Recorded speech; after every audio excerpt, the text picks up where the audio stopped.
April 6, 1966, students of Westall High School were moments away from a life-changing experience. But they did not know that when they left their classrooms for an outdoor sporting event. Then, one of the students noticed something. A strange flying machine in the sky. The students had seen planes and helicopters in movies. This was nothing like that. It was noiseless and wasn't even really flying as much as it was floating. The students would have returned to their games, but the strange machine started getting closer to the ground. They could not look away, even though the teachers were calling them back. By now, some of the adults had witnessed this strange craft, but they also knew that this was no ordinary encounter and maintained their distance. But the kids were braver than adults, or perhaps more naive. That's why some of them jumped over the fence and followed the silver object as it floated into the nearby grassy paddock known as the Grange. 2 kids got too close to the object and instantly fainted. And that's when the silver disc shot up and vanished into the clear Australian sky. An ambulance was called and the kids were taken for emergency medical treatment. That was pretty scary for the Westall students, but not nearly as scary as what happened next. Shortly after the encounter, the kids were gathered on the school grounds in front of teachers who all wore grim expressions like a strict uniform. Then came the gaslighting. The headmaster told the students that they had not seen anything and they were not allowed to discuss what had happened. As the students were nudged towards their classrooms, some turned around for one last glimpse at the Grange, where they saw military trucks pulling up. After a while, the Grange was crowded with not just military personnel, but also policemen and 2 separate fire brigades. That's the kind of response reserved for a major disaster or a radiation leak. Yet the authorities kept telling the students that nothing was going on. They even warned them of serious consequences if they talked to the media. Most students simply nodded and played along, but one of the students was very obviously affected by the events. She was restless and kept trying to go back to the Grange. She was ultimately taken away for evaluation, and the scary thing is that no one knows what happened to her or whether she returned to the school. Despite all of this, the authorities were unable to keep the story under wraps for one reason. The flying object was seen by those outside the school as well. Sean Matthews was one such witness. He was on vacation at the Grange when he saw an object with a slight purple hue. He was also the first to give an estimate of the object's size, roughly twice the size of a family car. As more witnesses talked about what they had seen, the story spread. Soon, newspapers were looking for witnesses to interview. Since the Westall students had the clearest and the closest view of the Grange, they were asked about what happened. Interestingly, less than a dozen students talked when hundreds of them had seen the flying object. It seems like the gaslighting and the intimidation had worked. It was only decades later that a researcher was able to piece together the story and find that almost 400 people had seen the event unfold. And not all of them were kids who had to obey the headmaster. So why did they stay silent? One explanation is that they did not want to lose their jobs. At least, that's the case with Andrew Greenwood, who was one of the teachers at the school. He witnessed the flying object alongside the students, but was told to act like nothing had happened. He was told to keep quiet or lose his job. What I find most interesting of all, that I was definitely being told to be quiet. Of course, Greenwood doesn't have to stay silent anymore. The pressures and the restrictions have faded over the 50 years since the event occurred. And so, people have gone looking for witnesses, and some of them seem to have disappeared quite mysteriously. One of the most valuable witnesses in the entire Westall UFO saga was Tanya, the girl who got close enough to the object to actually touch it, the girl who fainted and was taken in an ambulance, the girl who never came back to school. When Tanya vanished without an explanation or a goodbye, her friend Jackie went to her house. The woman who opened the door was a complete stranger, one she had never seen before. Jackie knew what Tanya's mother looked like, and this woman was not her. Still, she asked the woman where Tanya was, and the response left Jackie speechless. The woman said that Tanya had never lived there. Jackie found this strange, but moved on with her life, as did the other kids. Many even forgot that the encounter happened, which is another explanation for the multi-decade silence of hundreds of witnesses. They were kids when it happened, and childhood memories are easy to suppress. After a while, the Westall students began doubting whether they had even seen anything strange. But when hundreds of them were independently interviewed 50 years later, they all seemed to recall the metallic floating aircraft. But their accounts varied when it came to specific details. "I think we were all just stunned. They were all hovering," said Phil Tierney, who was just 15 at the time. Tierney recalled seeing 3 disc-like objects floating near the Grange. One of them was nearby, which became the main focus of everyone's attention. But Tierney added that there were 2 others as well, but they were quite a way over the other side of the oval. Some students saw as many as 5 planes following the object. Some saw it land, while others saw it rise. After the object left the Grange, the students who went to inspect the aftermath came back with varying accounts as well. The grass was burnt, boiled, or pressed down in the shape of a circle, depending on who you talked to. Some saw 1 circle, others saw 2 or 3. These discrepancies imply that the students' memories changed with time, gaslighting, or wishful thinking. But hundreds of accounts have a few things in common. Those are the only aspects we can trust. Number 1, at least 1 disc-like object was hovering over the Grange. Number 2, at least 1 student got close enough to touch it. Number 3, a student was hospitalized immediately after the encounter. Number 4, students were gathered and told not to discuss what they had seen. Number 5, uniformed men inspected the Grange. And finally, at least 1 girl who saw the thing up close never came back to school. More than 200 witnesses have individually confirmed all of these details, which begs the question, what really happened? According to early media coverage, the flying object was an alien aircraft. Many students believe this as well, especially since the cylindrical disc was not noisy like the aircraft technology of the 60s. It didn't have any visible propellers and resembled nothing they had ever seen. The alien theory sounds wild now because we have drones, but the Westall encounter happened in the 60s. Human technology had not progressed enough to support the noiseless flight of cylindrical machines. The fact that we now have almost silent drones can be attributed to sightings like the Westall UFOs. We modeled airplanes after birds, LED beads after fireflies, and wind turbines after the fins of humpback whales. This is called biomimicry, and some theorize that aliens have been helping us improve our technology by showing us the possibilities of their technology. Government files seem to support this idea. In 2004, U.S. fighter pilot David Fravor captured visuals of an oval object that seemed to move at rapid speed, defying all known laws of physics.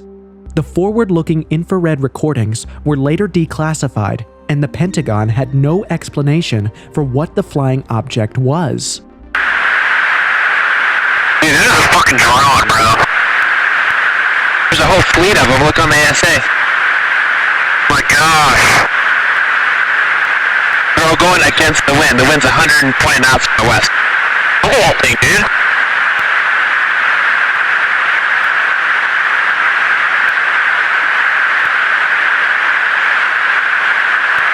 That's not our LNS though, is it? It's not. That is the LNS, dude. Well, if there's like... Look at that thing! It's rotating.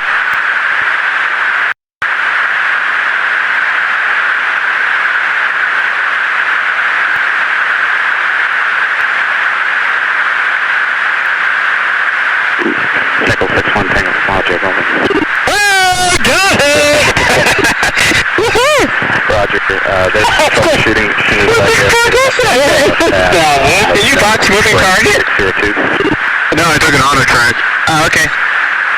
Oh my gosh, dude. Wow, look at it fly!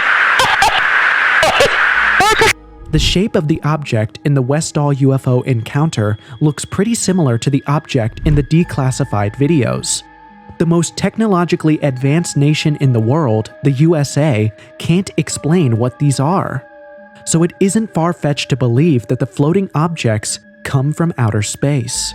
What further strengthens the UFO theory is that a similar incident happened in the 90s in Zimbabwe when 60 schoolchildren saw UFOs.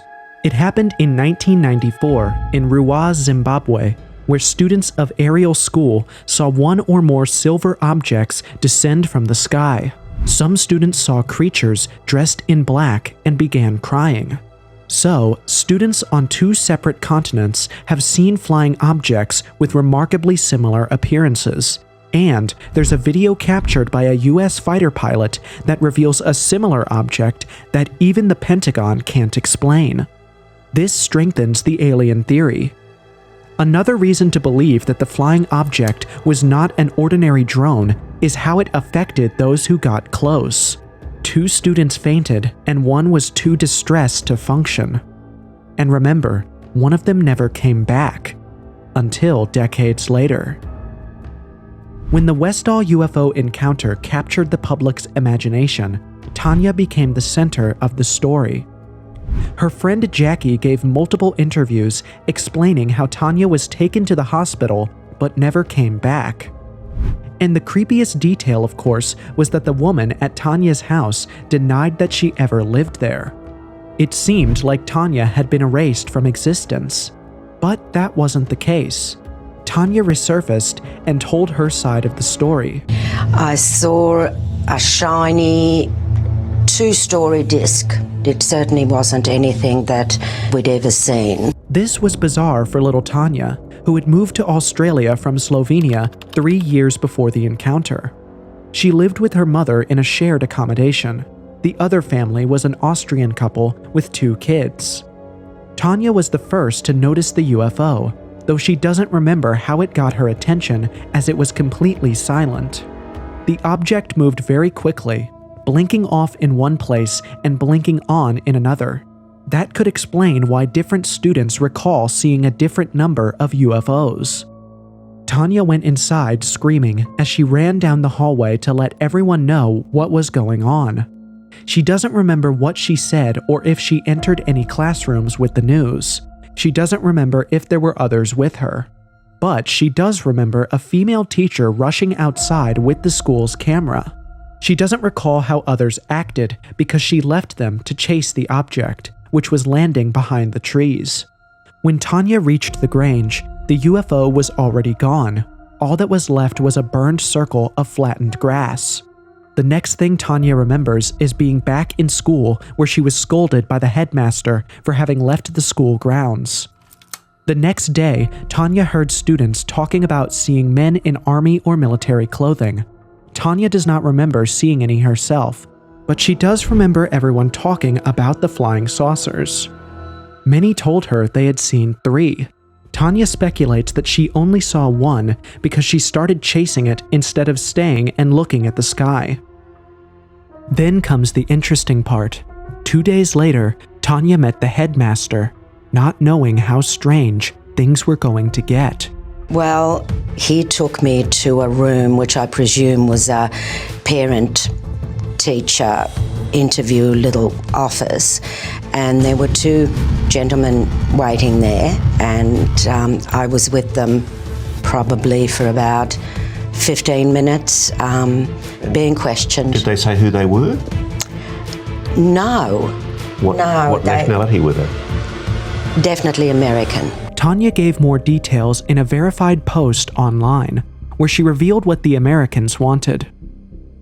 They kept repeating the same questions, probably to see if Tanya was making up any details. Tanya was scared throughout the interview. Once it was over, the Americans started being nice to her. They told her they were glad that she was there to witness what happened, because her descriptions were very helpful. Then, they told her not to discuss the encounter or the interview with anyone, especially the media, which was already at the school gate looking for her. They didn't want me to speak of the incident to absolutely anybody, and because it was in the interest of national security. So we want you to keep this under your belt and not discuss it with anybody. Tanya doesn't remember the exact words, but recalls that the gist of the interviewer's explanation was that the Australian government was working on something for the benefit of the country, and that what Tanya saw wasn't to be seen by anyone. Tanya was made to feel important, and was told that she was in on a secret that the communists could not know about.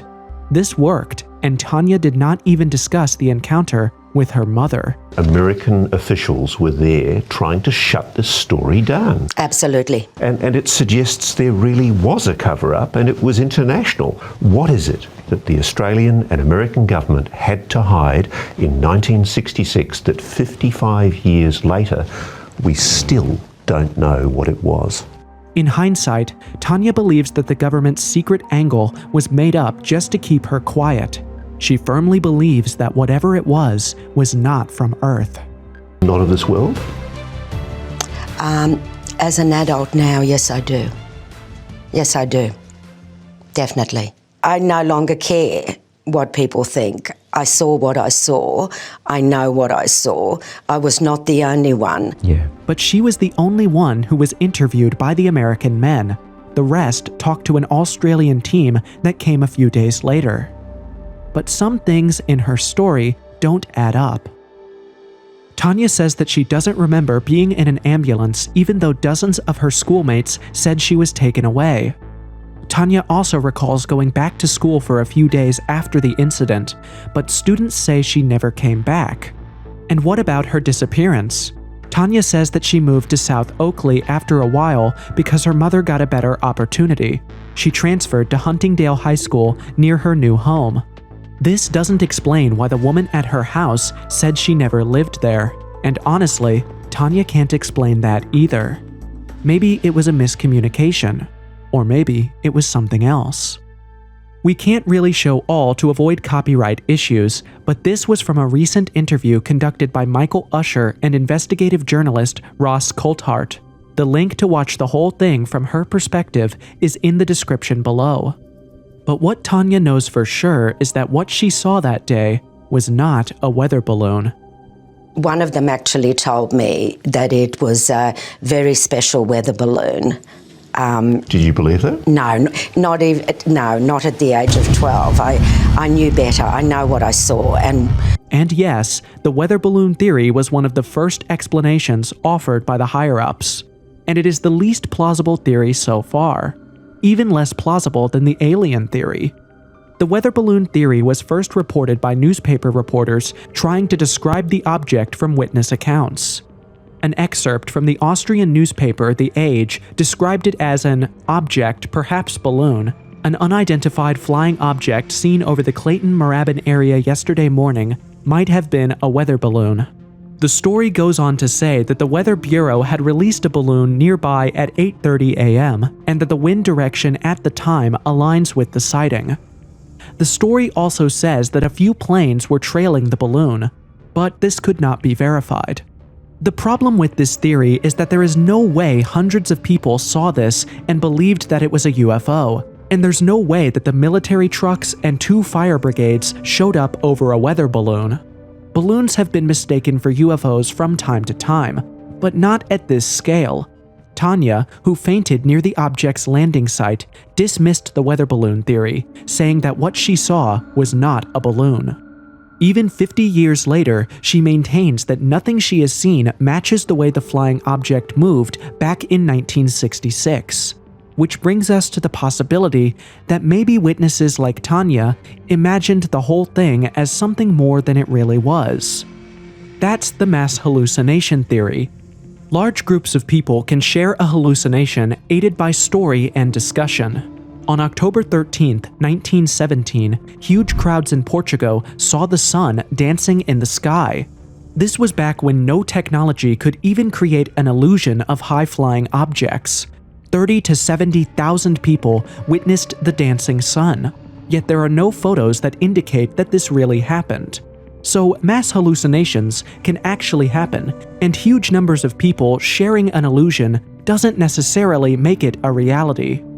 Mass hallucinations can spread with word of mouth as one wrong interpretation is adopted by more people until there's a group so big believing in something so strongly that it is easy for others to get swept up in the crowd spirit. This explanation is often offered whenever there is a mass UFO sighting. What makes the Westall UFO different from most mass hallucination stories was the fact that the students weren't allowed to discuss the encounter. It is difficult to have and maintain a mass hallucination without discussing the subject. But Tanya's testimony reveals that students discussed the UFO for many days following the incident. If that's the case, then the Westall UFO could be a mass hallucination. But then why was the teacher's camera taken after she took photos of the object? Why did the military show up? Why did the landowner burn the field shortly after the event? Mass hallucination isn't an explanation as much as it is a cop-out. You can call anything you don't want to believe a hallucination, and you don't even have to prove it. So the mass hallucination angle is just a plausible way to dismiss the story if you don't want to accept the existence of UFOs. But even the Pentagon has accepted that unidentified aerial phenomena exist, so a more plausible explanation is that what the students saw was a real aircraft, even if not one from outer space. This brings us two possibilities: nylon drogue and highball float. Let's start with the nylon drogue, which would look like this in the 60s. In military exercises, a plane called the target tug pulls a fabric target across the sky at top speed. Missiles and other planes chase the target, which is the point of the exercise. As you can see, the slim target does look like a disc, especially if you've watched too many UFOs on TV. The fact that it moves quickly without looking like a standard aircraft further fuels the conclusion that it is a UFO. The rope that connects the drogue to the plane is very hard to see, which makes it look like the UFO is being escorted by the plane. Often, multiple planes chase the target tug and the fabric drogue, so the visual you get is of a slim disc with planes all around it. And without context, it is very easy to assume that you have seen a UFO that's surrounded by military planes. The second possibility is the highball float, which looks like this. You can already see how that thing could be mistaken for a UFO. It's very disc-like and floats in the air. But what is it? Highball is short for high altitude balloon. These floats were used to monitor radiation levels after British nuclear tests and were pretty common in the 60s. Stephen Thorne's book, Project Highball, has an interesting description which goes, Project Highball, located in Mildura, Victoria, Australia, was a secret shared American/Australian program to sample the upper atmosphere for atomic fallout. Now compare that to what Tanya said. 2 American men interviewed her and then told her that the Australian government was working on something, and that she now knew a secret that the communists could not find out about. Well, guess who the balloons were keeping tabs on? The communists. America was interested in finding out about the nuclear programs of other countries during the Cold War.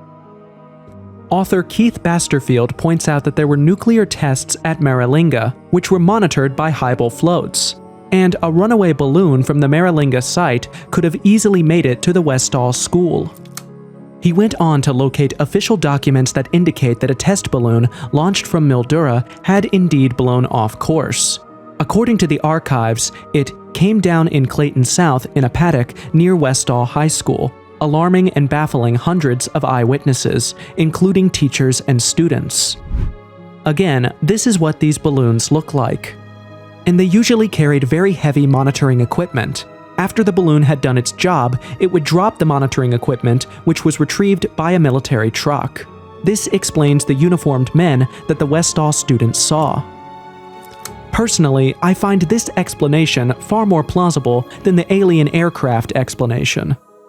Of course, there are still gaps that the Highball story does not explain, like the fact that Tanya recalls the object flashing from one point to another instantly, or the fact that some students saw multiple discs. I mean, that could just be kids outdoing each other. Oh, you saw one UFO? Well, I saw 3. But it could also be that there were indeed 3 flying objects. Also, some people saw the object zipping up into the sky. Highball balloons would go up from specific launch sites, none of which were near Westall, and Tanya didn't see the object when she followed it to the Grange. The flattened grass also remains unexplained by the Highball theory. So, what do you think? Was it a nuclear activity monitoring balloon, or something else that the government couldn't explain? Like the UFO videos that the Pentagon can't explain? Or this mysterious space object that proved aliens exist? We have a whole video on it, so click the link to watch that next.